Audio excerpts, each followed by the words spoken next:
Hello বন্ধুরা, আজকে চলে এসেছি নতুন আরেকটা ব্লগ নিয়ে। আজকে যাব কলকাতার জগন্নাথ মন্দিরে। তাই চলে গিয়েছিলাম দমদম থেকে ট্রেন ধরে খিদিরপুর স্টেশনে। সেখান থেকে 10 মিনিটের হাঁটা পথে পৌঁছে গিয়েছিলাম জগন্নাথ দর্শনে। এখানে ভিতরেই প্রসাদ কেনার সুব্যবস্থা আছে। সেখান থেকে আমরা শুকনো প্রসাদ কিনে নিচে ধূপ আর প্রদীপ জ্বালিয়ে চলে গিয়েছিলাম পুজো দিতে মেন মন্দিরে। সেখানে আমরা খুব সুন্দর পুজো দিয়েছিলাম। এখানে মন্দির খোলা থাকে সকাল 6টা থেকে দুপুর 1টা অবধি, আর বিকেল 4টে থেকে রাত্রি 9টা অবধি। এখানে মহাপ্রসাদেরও সুব্যবস্থা আছে। এখানে বসেও মহাপ্রসাদ খাওয়ানো হয়।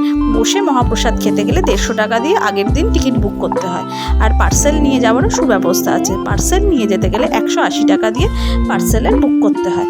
আর বসে মহাপ্রসাদের জন্য আপনাদের আগের দিনকে ফোনে বুক করতে হবে। আর কলকাতার খুব কাছে এই মন্দিরটি আমাদের পুরীর স্বাদ দেয়। সুতরাং আমরা খুব মজা করেছিলাম এখানে। আর আপনারাও এই কলকাতার খুব কাছে এই জগন্নাথ মন্দিরে একদিন ঘুরে আসতেই পারেন। আর আরও এরকম ভিডিও পেতে আর আমার ব্লগটা ভালো লেগে থাকলে এই চ্যানেলটা সাবস্ক্রাইব করে দিও। আর লাইক, কমেন্ট, শেয়ার করতে একদম ভুলো না কিন্তু। Thank you for watching.